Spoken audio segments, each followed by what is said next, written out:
Hey everyone, I am MSK, aka Master Swag King, coming at you guys today with another video. And in today's video, I am going to be giving you guys my LEC 2024 Winter Split Team Tier List. Now, before I start ranking the teams for my LEC 2024 Winter Split Team Tier List, there is some information you guys should actually know. So I noticed that even when I started watching competitive League of Legends back in 2014, there was a lot of people that just don't follow the offseason for competitive League of Legends. And most people are generally pretty confused when the new year starts up and then all of the competitive leagues start up, and then you notice quite a bit of changes.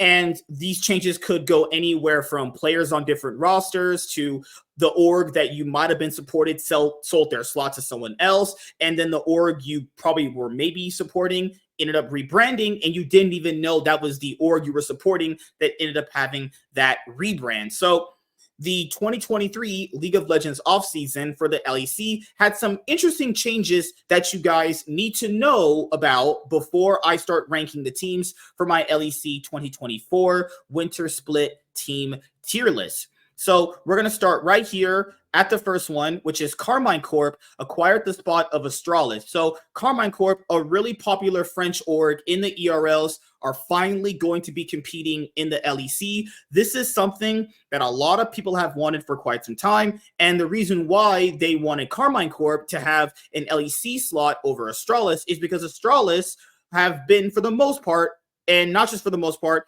throughout the entirety of their League of Legends tenure in the LEC, a perennial bottom feeder, placing anywhere between like 8th and 10th place. They have really never made it to playoffs, actually. And if you look at just how Astralis has competed in the LEC ever since they obviously, Origin came back, and then they were the partner of Origin, and they completely went with the Astralis brand in the LEC because Astralis is popular outside of League and other games like Counter-Strike. Astralis for League of Legends was pretty bad and will pretty much go down as one of the worst LEC orgs of all time. Like in 2023, in the spring split, that was a split where, they had moved on from that other it was Dejor. They had Dejor in the winter. He was just extremely bad. So they ended up getting Leader, and Leader did pretty well for them overall. But even when they had like a decent split, they still didn't even make it into like top 4. Even in I would say arguably one of the more better splits they had, they still got knocked out very early on. You could look at all the rosters that Astralis has had throughout the many years. All of them were just basically massive budget rosters that were just extremely bad for the most part. They were keeping players like White Knight and Promise Q and Dejor. There was a few players that had on their roster that definitely punched above their weight, but yeah, if I'm being honest here, I'm glad Astralis is gone. Astralis was always extremely bad. Now we'll have to see if Carmine Corp can be a LEC org that is worthy of, taking the slot from Astralis. But let's be honest here, the bar that Astralis set was extremely low. And as long as Carmine Corp pretty much finished anywhere between 6th and maybe getting a top 4 slot or top 4 spot in the LEC 2024 Winter Split is going to be anything better than Astralis. You guys got to factor in, even in the old system for the LEC, before they changed the format, Astralis was they had never even reached playoffs at all, honestly. So yeah, I'm glad that dog shit org is out of the league, actually. And I feel like Carmine Corp is going to be a lot more better of a contender org in the LEC overall. The next one is Koi and Infinite Reality mutually dissolved their partnership, with Infinite Reality maintaining control over the slot. Infinite Reality returned to the Rogue brand. So Koi, which was ran by Ibai, the very popular Spanish streamer that draws in a lot of viewers, and Infinite Reality, who owned the Rogue organization, they partnered up to make Koi, which is what the org you saw competing in 2023. So we had heard there was a lot of problems behind the scenes, and then they chose to obviously dissolve their partnership. So Infinite Reality, who literally owns Rogue, basically went back to the Rogue branding, and Koi ended up actually merging with Mad Lions, as we'll talk about later on. So as you guys know, I wasn't a fan of the rebrand of Rogue. I feel like the Rogue branding was fine. A lot of people were, I would say, also they're fans of Rogue, but they had a little bit of a decent fan base going on there. They had some good interaction there, and people followed Rogue for quite some time. And basically, seeing them rebrand to Koi was just really bad, and everyone knew it was a bad idea, and you knew they were going to go back to Rogue because no one could really get behind Koi because no one really knew who the fuck that org was at all. And it's just really hard to get people invested into new orgs in general, whereas Rogue, people always called them perennial chokers, but you knew who Rogue was. They had a nice social media branding, they had a nice little hashtag going on. It made no sense to go away from the Rogue branding at all. I'm actually glad Rogue is back for 2024, though I don't know how well they're going to be performing in the LEC this year. It's just nice to have a familiar brand back that actually has some level of social media branding that some people are already attached to, which is fine, actually. And if you're a fan of Rogue, well, your team is back, quote unquote, right?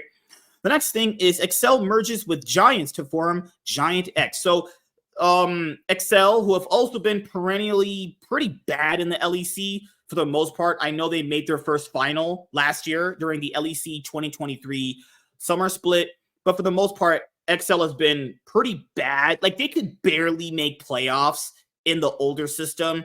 I feel like the best year they had overall was in 2022, where they almost knocked out Fnatic in going to, the 2022 World Championship, right? But other than that, like, there have been slight spots of brightness for Excel, but for the most part, Excel were almost just as bad as Astralis for the most part, and I've always been perennially a bottom feeder. Like, even if you look at the body of work they had last year, it was all pretty bad. And then they went on to replace Abadage for no reason whatsoever, even though he was clearly their best player and got them to that final spot anyway.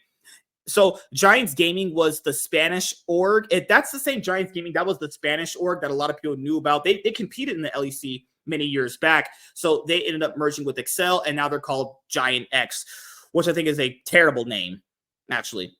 The other one is Mad Lions partners with Koi to form Mad Lions Koi. So Koi, who dissolved their partnership with Infinite Reality, partnered with Mad Lions, and now it's just called Mad Lions Koi. So there you go. That's the vital information you should know about, just in case you are not caught off guard with the orgs that have either rebranded their name or ones that are returning to the league.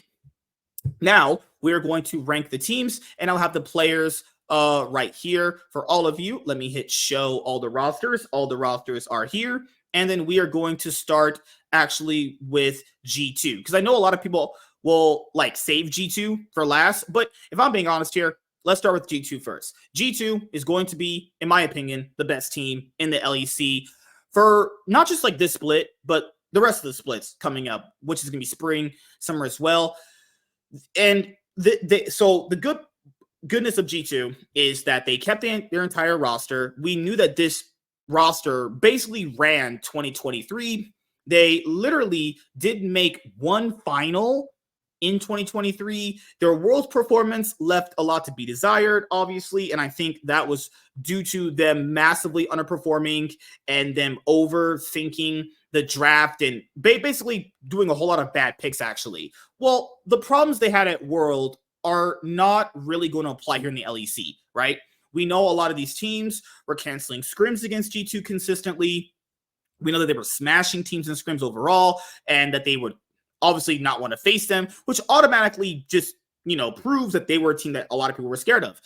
And as you guys know, for the most part, outside of what I just mentioned, the scrims don't really mean a whole lot, but it did imply to me that these other teams didn't want to get demoralized by G2 and get utterly smashed in scrims. Now, you must also keep in mind, the players on G2 are easily the best in the LEC, or at least top 3 or top 4 in their role. I mean, Broken Blade throughout 2023 proved that he was one of the best top laners in the LEC. Yike came in, was arguably pretty okay, but he just scaled up and got better with each split. I think there is a low floor to his game, but it just depends on the meta that's actually going to be for the 2024 LEC Winter Split. Is it going to be a tank jungle meta? Is it going to be a duelist jungler meta? It's going to be more of a utility jungle meta, because that could be also a thing where you play more or less. So Ivern could be also part of the meta as well.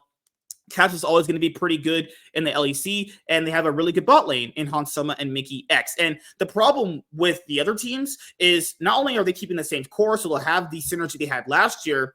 We looked at a lot of the gameplay. A lot of the times, G2 were just smashing some of these guys. And some of the times, Caps wasn't even ahead in some of these games, but the other guys were winning their lane so hard that Caps didn't need to be the star of the team. Or there were times where the bot lane won so hard where the other guys didn't need to be the star of the team. Like, just in general, this is going to be the best team. I'm pretty sure everyone's going to have them first. If you don't have them first, you are probably sniffing a whole load of crack. Just saying. All right. So let's go on to Mad Lions. So Mad Lions is, this name is Merwin, Elyoya, Frescoy, Supa, Alvaro. So basically, you guys remember Elyoya. He was the player that Mad Lions actually wanted to get rid of last year during the 2022 League of Legends offseason. It was basically a done deal between Fnatic and G2, but Mad Lions basically fucked up and they kind of botched the deal. So Mad Lions ended up having Elyoya for 2023. Now, if you're looking at the roster of Mad Lions for 2023, you have to kind of consider the fact that this is going to be a hard pill to swallow for a lot of people, but they were pretty much the second best team in the LEC. And that goes to show you how bad the LEC really was. The LEC was so bad that a team like that was arguably the second best team, because Fnatic really didn't get a whole lot better until they got Noah and Trimby, and that didn't really come into play until like summertime, But for the most part, Mad Lions had a roster where I think Max said this on Thorin's Reflections he had with him, where basically that entire team was super dysfunctional, and we all knew it was going to lead to a point where if they're going to just all in on Elyoya, who was completely out the door, then the whole team was going to get revamped. I mean, you could tell the team was going to get revamped. The play style was so bad for Mad Lions to a certain point where they're just doing just mad off the wall shit that it's so not good. You guys know how bad Mad Lions was in 2023. But for the most part, all they have is just Elyoya. Now, from what I've heard, this is going to be pretty much just like an Elyoya project, because Koi, who's pretty much Ibai, is Elyoya's good friend, and Elyoya had a lot of say in who the people are going to be on this roster. Now, the issue here is how are new players coming straight from the ERLs going to perform in the LEC? Because performing in ERLs is much different than performing in the LEC. It just is. Scrim environment's different. How people play on stage is entirely different. And you just have Elyoya to pretty much show these guys the ropes. And Elyoya, yeah, he can definitely get you games depending on what meta we're going to have for the jungle position. But arguably, that's not going to be enough with some of these guys. I'm not supposed to believe these guys are supposed to just end up like the best in their roles, first split in the LEC. Who knows? They might even hit the ground running and do well in winter, but then kind of just collapse later on during the year. Now, a lot of people might also say to me, well, isn't Mad Lions typically the org that always kind of punches above their weight? This is the problem with that. That typical Mad Lions that you guys remember, that coaching staff is gone. These are entirely new people here, okay? So that typical Mad Lions narrative that they have doesn't even apply, okay? So we're looking at a Mad Lions who just has Elyoya, who has not looked that good recently. I mean, Elyoya's not looked that good. I mean, arguably since 2022, but for the 2023, he was looking pretty off for the most part. And I'm supposed to believe that like a bunch of new players are going to come into the league and just do better than the roster they had last year, even though it was massively dysfunctional in that Mad Lions roster for 2023. Yeah, I'm not believing that. And if this roster does perform very well, it's only really because the teams with the better players are underperforming. I don't think this roster is that good. I just personally think Elyoya and Hylissang and Mac couldn't get along to the point where something had to give, and Mad Lions just basically went like, okay, we're just going to just keep Elyoya and just build around him. Not the worst idea, but a lot of Elyoya's career is pretty much hinging on this roster this year. If he has a bad year in 2024 with this roster, I'm not going to say he's not going to be on other teams, because I think he'll bounce around between team to team, but it's just going to be insanely hard for people to really get behind Elyoya if this project of his doesn't go so well. All right, so the next team I'm going to end up ranking is Gigantic X, who is Otawamne, Peach, Jackie's, Patrick, and Ignar. So, as you guys know, Ignar was on NRG. He won the LCS 2023 summer split. They went to Worlds. They made top 8, and they got blown out by Weibo, right? And they swapped out Abadage, who was arguably an MVP candidate, for a new guy named Jackie's. I've not ever seen Jackie's. I can't judge him. But if we're looking at Excel and the players that they kept, right? Peach was god-awful. Okay, Peach was dog shit. Eldawamne had an extremely bad year. I mean, Patrick had some good games here and there, but for the most part, he was also extremely lackluster in a lot of their games too. He only really got a lot better when they put in Limit, but even Limit had his own issues as well. I think if we're looking at just how Ignar wants to play the game, if there's not playmaking supports in the meta, I don't really personally think like Ignar is going to make that big of a difference for Excel, because to the podcast that I've been listening to and the videos that I've been consuming for League, the meta I heard is going to be basically shifting to ranged supports, not engaged supports. So if there's ranged supports, yeah, that's not going to be as good for Excel. And this is also something people must keep in mind is the LEC's format is basically the teams that finish 9th and 10th don't advance, right? So basically you'd have to get anywhere between 1 to 2 wins to not advance, right? Or like 3 wins, potentially tiebreaker gets the other team out, right? And a lot of pros have said that they don't like that because you have to kind of just be good instantly to get out of that stage. I'm just saying, though, if your team can't win 4 games out of like 4 weeks, your team is trash. And we saw this last year with Excel. It was not good from them. And they're keeping like parts that are just so lackluster at this point. Do I think Eldawamne is a bad top laner? No, but he did not perform very well last year. Do I think Peach is a good jungler? No, he's terrible. Jackie's, question mark. Patrick, somewhat of a kind of a coin flip player, depending on which ADCs are going to be in the meta. And I doubt Ignar is going to make that big of a difference for them. So I have Mad Lions in 10th, and I have Excel or Gigantic X at 9th. All right, let's go to, we'll do Carmine Corp and Fnatic last, okay? Let's do,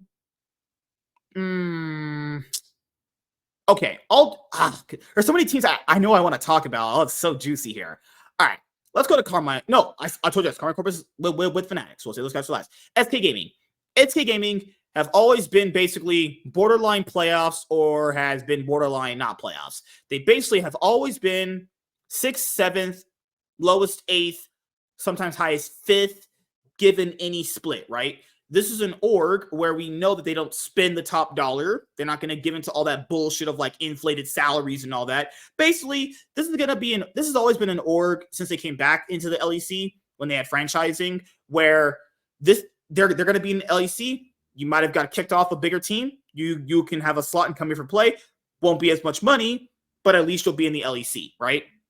So like SK are always that team that are going to be borderline playoffs or borderline out of playoffs. They're not ever going to be in a finals or anything like that, but they'll be somewhat competitive, give or take, which kind of like rejected good players are going to play for them, because that's what I think SK Gaming is primarily always good at, somewhat, is taking like rejected good players and kind of doing well with them, right? And they can get them for cheap because the bigger org that didn't want this guy anymore is going to sell them to just get him off their contract, right? So SK Gaming's roster is Irrelevant, Yzma, Niski, Exekick, and DOS. So the biggest player right now that's going to shine is obviously Niski, who is a glue player who definitely can thrive in a certain mid lane meta. But if there's a mid lane meta where it's primarily like, I'm going to say like carries, because mostly mages, right? But there's different like mage carries versus like utility mages, right? There's a lot of differences to that. Niski, he can take over games, but then he also has the tendency to like basically give away his advantage and throw a whole game, right? But he also can win you a whole lot of games though. But with this kind of roster, there's a new jungler, so getting him acclimated to the stage is going to take quite some time. Don't know how he's going to perform in the LEC so far when the split first begins.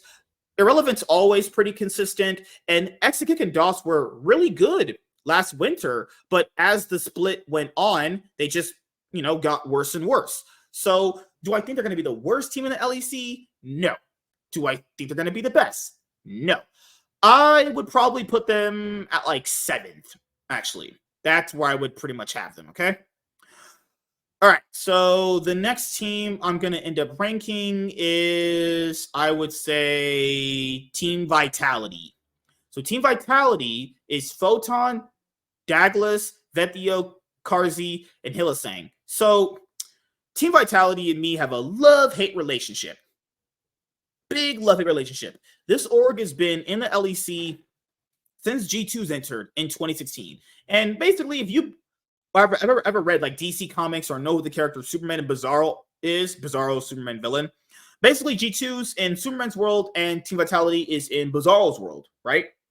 So both have had polar opposite trajectories since they've entered the league. So for the most part, Team Vitality has had really shit rosters to super teams that have failed to. They basically have had every team imaginable you can think of. Had underrated players with star players that didn't work out. ERL talent with star players didn't work out. Super teams bust. Odd, somewhat super teams with proven talent bust. Like, always been pretty bad. The only year they were ever good was 2018 with Yamato Cannon. But then even in 2019, they would make a bad decision where they kicked Kickus from Mowgli. And it's like, what are you doing? And then they fell apart in 2018. So the only year they've ever been good was 2018, where they went to Worlds. And, that's pretty much it.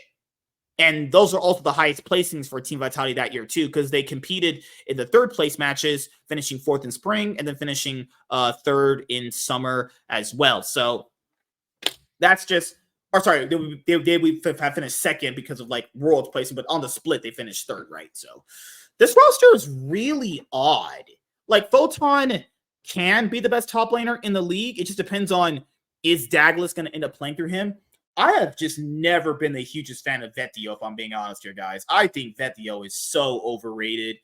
Karzi and Hillisang so Karzi, I think, was one of the best ADCs in the league. Hillisang ran it down hard last year, and you could also attribute that to basically having that bad synergy with Elyoya. So we heard they just couldn't agree on what good League of Legends looks like. So, yeah, I'm not the hugest fan of this roster. I think they'll end up like 6th max, actually. I do think there is some level of a ceiling to this team, but it really just depends on like Karzi playing at his best and Photon becoming the best top laner again. But even with that, I think they'll end up like 6th to 5th, actually.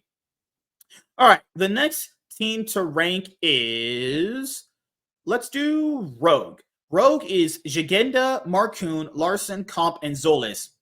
So I don't know who Zoles is, but I do know the rest of these guys. So Jigenda was the replacement for Otawamne, and they try to put him basically on weak side. That was terrible. He had a few good carry games here and there. I personally feel like if you want to have success with this guy, you have to put him on carries, but we do know throughout League of Legends history that like good players overall, not like the best players, can function off being carries and also being tank players too. I don't think this guy's a good tank player at all. We've seen him play tanks. He's going to either be getting like Renekton or Cassante, Jace, Camille, whatever the meta might be for top lane. Usually always the same thing. A top lane for a competitive League of Legends. Jigenda was not good at all. Left a lot to be desired. And I just never really wondered why they got rid of Otawamne for him. It just never made sense to begin with. And you saw it play out last year. It never made sense to begin with. Then Larson is a good mid laner, right? I do have faith in Larson. I've been a fan of his for quite some time. I do think he's good. Larson can win you games. The issue here is the jungle, and I don't know if Marcoon is going to be a jungler that is going to synergize very well with Larson. If Marcoon can synergize well with Larson, that might actually be pretty good. Because I've never seen Marcoon as a jungler who's this like carry jungler. I think he thrives off early game aggression, but I think he primarily thrives off of, ganking the right lane, because I've seen him obviously gank the right lane at the right time, even if it never mounted into a win. So that's going to be the biggest thing about Rogue is, can Marcoon synergize very well with either Jigenda or Larson? Then the bot lane, Comp had a really bad year in 2023. This guy fell off a complete cliff. Can he get back to that level that we know that he can be at? I don't know, honestly. And looking at how Winter Split might go for him, I don't think so, actually. I'm going to have Rogue anywhere between like 4th to maybe like 5th, actually. So just a little quick recap before we go to the last 4 teams. We have Mad Lions 10th, XL 9th, SK 7th, Vitality 6th, Rogue 5th. Okay, so let's go to Team Heretics. Team Heretics roster is Wonder, Yankos, Perks, Flaccid, as I always say, Flaccid, and Kaiser. So, I know a lot of people love Perks, and I love Perks too. I literally watched Perks come into the LEC and dominate back in the day on G2. Perks was extremely bad in 2023. He was really bad, okay? Wonder was also really bad in 2023 at the beginning part when he was on Fnatic. He even got kicked off. He was that bad. Then later on, he came in because of Oscarinen's hand injury and actually played pretty good. So he gave people a lot of hope that he could actually be one of the best top laners in the LEC. Remember, a lot of people remember the ending of Wonder's year in 2023, yet they don't remember the beginning of it when he was complete shit. Wonder had been pretty bad ever since, 2021? All the way into basically the end part of 2023 when it comes to summer. So we had about a 2.5-year gap of not being a good top laner at all. He was primarily really bad, and he ran it down quite a lot on stage, right? But he came back for the hand injury for Oscarinen, like I mentioned before, and he actually looked like he definitely refined his gameplay back to where we know it could be. Because remember, the sample size that we got of games, we can only judge and go off that. But off those sample size of games, he did come back to that form somewhat. We're going to have to see a lot more consistently, but I do believe he is in the right steps in the right direction to get back to that form. Then you have Yankos. Yankos look like one of the best junglers in the LEC. Obviously not debatable, right? Obviously, like Razork is probably the only other person there. Then you have Flaccid, who looked all right. I think if there's Sivir in the meta, Jin, I mean, he's the guy that's really flexible. No one really gives him that credit. He can be your flexible carry. He can pick Senna. He'll take Seraphine. He'll take Sivir. He'll take Jin. He'll take Ashe. But he's not going to be like the super carry, but he can carry in a different way. So Kaiser also looked pretty bad on Team Vitality in 2023. He was also with Perks, so maybe Perks saw something in Kaiser that didn't work with Upset that he thinks can work with Flaccid. I have no clue why anybody chose to pick up Kaiser at all, given his bad performance in 2023. Maybe people just think this guy is so cracked in scrims or in solo queue that he just deserves to be on stage. It just mind-blowing to me that someone like Trimby's not in the league, but someone like Kaiser is. But for Team Heretics, I'll probably end up having them. Actually, what's really interesting is I actually have more faith that Rogue will be honestly better than Team Heretics. So what I'm going to do, I'm going to have Team Heretics at like 5th. I think in a vacuum, this could look pretty good, but I don't know, man. I don't have a good feeling about this roster. And I've seen these guys play recently, and it's not been the best. The best players on their roster is Wonder and Yankos, and they'll be doing some magic to fucking get this roster going, actually. All right, so the next team is, let's do Team BDS.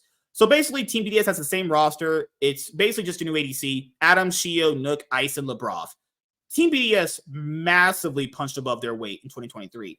They were one game away from winning a title and going to MSI. But that was really all due to basically Crownie and Adam.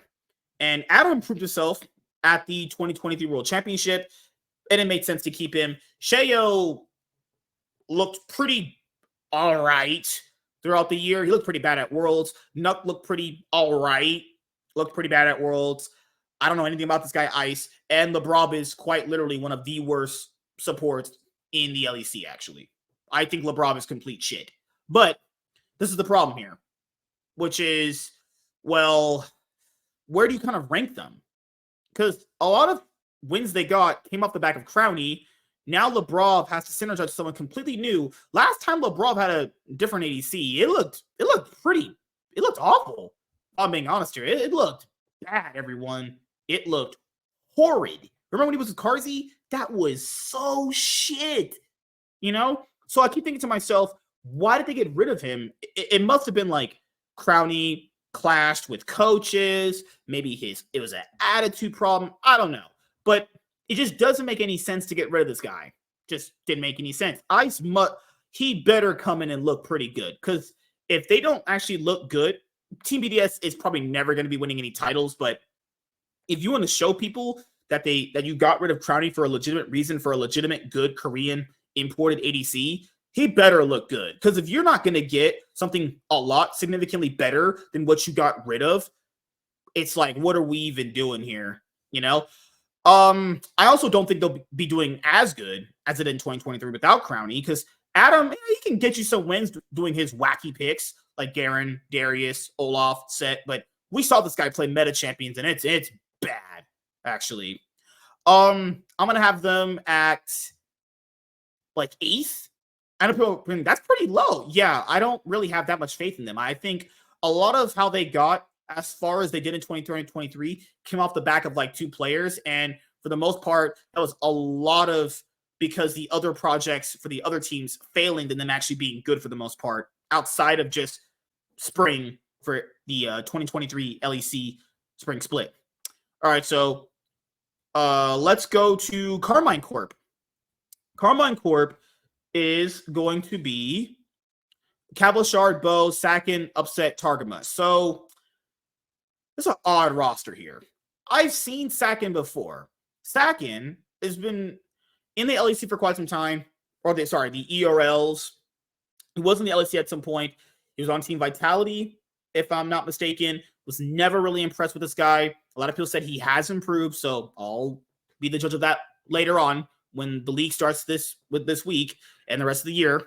Cablashard, veteran top laner. Actually a pretty strong top laner overall. I was kind of surprised he wasn't in the LEC, actually. I even thought he was an MVP candidate at some points in his career.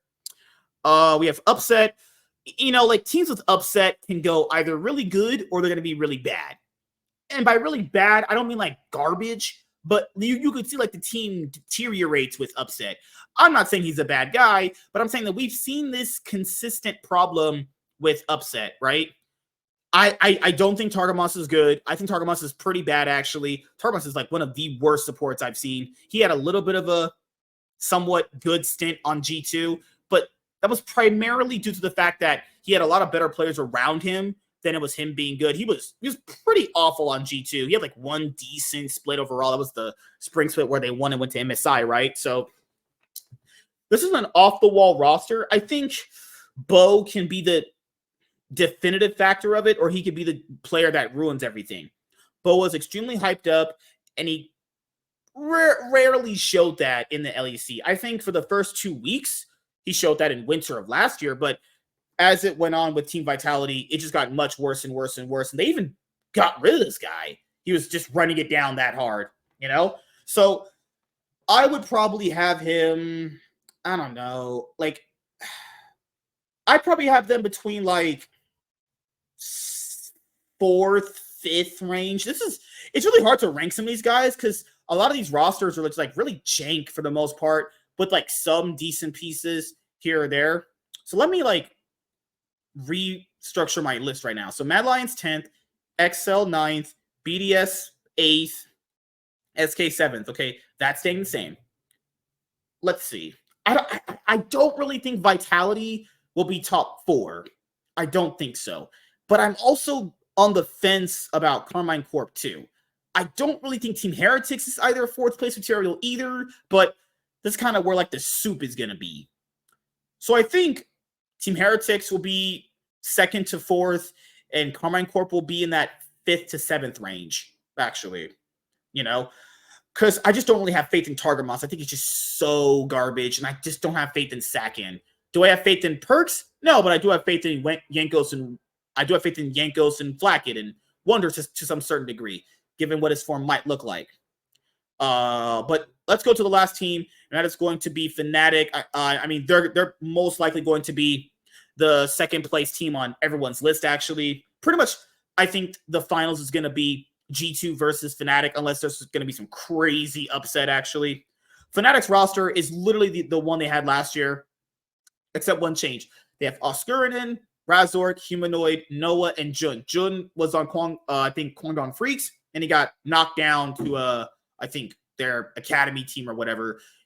I know a lot of you have seen the highlights of him playing Blitzcrank and all these other playmaking supports, but well, if playmaking supports are not going to be the meta, then I don't know how this guy is going to function in a range support meta, you know? But I do think Fnatic have the second best team on paper, not because of the players and how reliable they are. We've seen these players at Worlds, and they can have carry games, but I think the distance between them and G2 is pretty massive given how we saw them play against each other last year. Now, will it be a lot more closer this year because they might potentially have upgraded in a support position? It's possible. Noah is only really good or exceptional on certain ADCs. So is Hansama, but we've seen that even when on his other non-exceptional picks, Hansama still can carry you games. Noah can too, but it's really all dependent on how are they going to be using Razork, right? Because I think Oscarinen can carry you games. Just depends on which champions they give him more than the other top laners. I think his biggest competition is going to be pretty much either Cabochard or, I think Photon actually. Then Razork proved he's one of the best journalists in the LEC. He had a great Worlds performance. Humanoid and Razork synergy, not really going to be there if I'm being honest here. But, I think they'll still be stronger just individually than most people in the league. And like I mentioned before, Noah, I think, got a little too much overrated by a lot of people, but he can still win you games. But that's just how I'm looking at the Fnatic roster. I do think that this is the second best team, and who knows if G2 start faltering and if they can't punch above their average ceiling that the average ceiling that G2 normally hits, there's a good chance Fnatic flip it and win a split this year. Remember, Fnatic hasn't actually won a title since 2018 summer with Caps and Reckless, actually. Is this the year where Fnatic break their curse and they finally win a title after all this time? It's possible. There's 3 splits, and there's also season finals as well. So this is the other biggest problem when it comes to Fnatic is, what is the play style this team's going to have? Because I think G2 will have the all-around best play style. It just depends on which play style Fnatic is going to be going for. Because we know, depending on which coach they have some awful draft picks, as we've seen. But I think these two are just head and shoulders the best teams. But I think G2 is a much better in a lot of different areas. And I think it's just a step above the rest of the teams. And I think Fnatic is solely in second place. And I think it's just basically a soup between like third and then like ninth, depending on where you look at half of these teams, actually. So yeah, that is it for my LEC 2024 Winter Split team tier list. Let me know what you guys think. Where do you rank these teams coming into the LEC 2024 Winter Split? And I will see you guys later. Thank you guys for checking out this video. The Cloud9 podcast is going to be on Sunday, 5:30 p.m. PST with Mr. Blanks. We're still working out the kinks of the other day because his work schedule has changed. So it's going to be a little bit harder to schedule that second day. But for the most part, the Cloud9 podcast is going to be 2 days a week for the most part. But if you don't see the other episode, we'll definitely be getting that done for you on that following Sunday. The LEC 2024 Winter Split begins this weekend. I can't wait to see these teams battle each other. It's going to be crazy. There's a lot of new changes that have happened to the game, a lot of new items, and I'll just say this right now because this always happens with splits like this. The team that hits the ground running will do the best. There's going to be teams with the better players that will underperform, and the 2 teams that don't advance to the next stage are going to be changing players. If you don't get out of the best of 1 stage to go into the best of 3s, teams will change a player. We know that, right? And yeah, the other last thing I'll mention is G2. Can G2 push past the level that they had last year? Because the problem with teams like them staying together for the most part is, how do you kind of make things a whole lot more better going into this year than last year? How do you also kind of keep things fresh in the team, the environment, what practices you're going to end up having, what champions you're going to end up drafting? If G2 have off-the-wall picks that they enjoy actually picking in scrims, pick those champions. I want teams to pick those champions. because it shows that they have flexible other champions they can pick and draft, and that also gives them a draft edge in the game as well. But for the most part, I don't care for Team Vitality all that much. They've been a perennial disappointment for so long. I mean, who knows? There's 3 splits now, so they might just like flip it and win a split. Who knows, actually? But yeah, for the most part, the LEC teams got a little bit better, but we're going to be seeing some changes when these guys don't actually make it past the BO1 stage into the best of 3 stage, and they flop out of the best of 3 stage as well. I do like the LEC format, but we know with this format, there's a lot more, it's a lot more volatile and a lot more based on who has the best read instantly to play good instantly to keep the momentum throughout the split. I will see you guys later. Like, comment, and subscribe. Most of all, enjoy. I am MSK, Master Swag King, and I'm signing out, guys. See you guys later. Deuces. Peace.